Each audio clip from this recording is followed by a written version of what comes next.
Guys welcome to my new blog. আজকে আমার মা বানাচ্ছে ভেটকি মাছের কাটা। দেখো কীভাবে বানাতে হয়। ফার্স্টে তেল গরম করে তার মধ্যে সব কটা মাছের কাটাগুলো দিয়ে ভেজে নিতে হবে। সেটা বাবা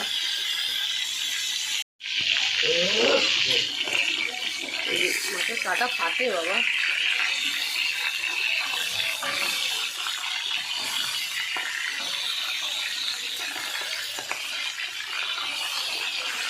তারপর সেগুলোকে নাড়াচাড়া করে ভেজে তুলে নিতে হবে। দেখো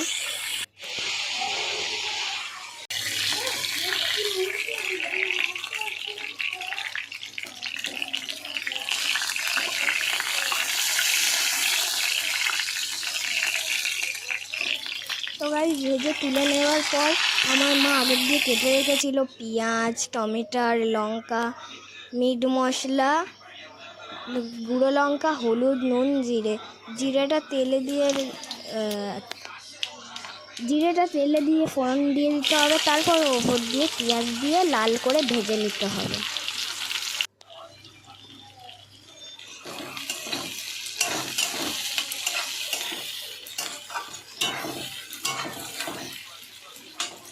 এটা ভেজে নিয়ে তার ওপর দিয়ে দিতে হবে লঙ্কা।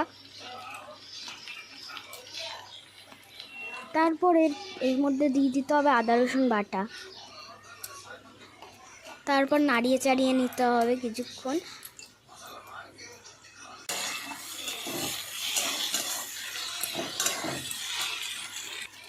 তারপর নাড়িয়ে চাড়িয়ের ওপর দিয়ে দিতে হবে টমেটো দিয়ে আবার সেটাকে নাড়িয়ে চাড়িয়ে নিতে হবে। আর তারপর দিয়ে দিতে হবে আমরা যে মশলাগুলো রেখেছিলাম, মিট মশলা, নুন, গুঁড়ো লঙ্কা আর হলুদ, এইগুলো দিয়ে আবার নাড়িয়ে চাড়িয়ে নিতে হবে।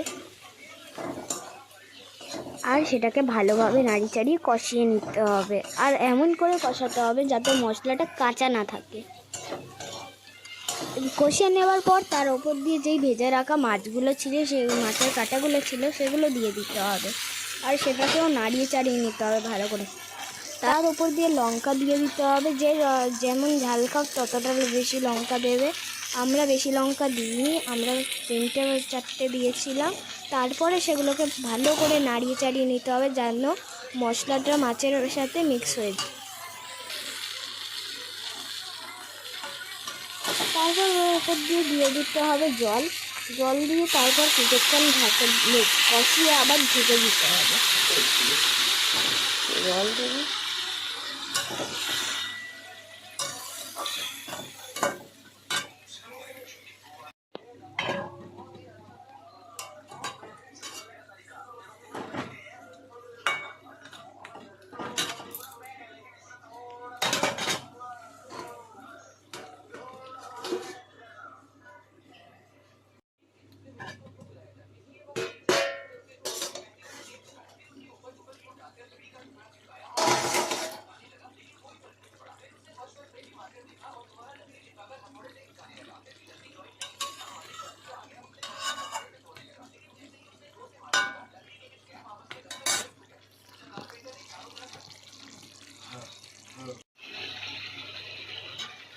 ব্যাস এইভাবেই তৈরি হয়ে গেল আমাদের ভেটকি মাছের কাটা।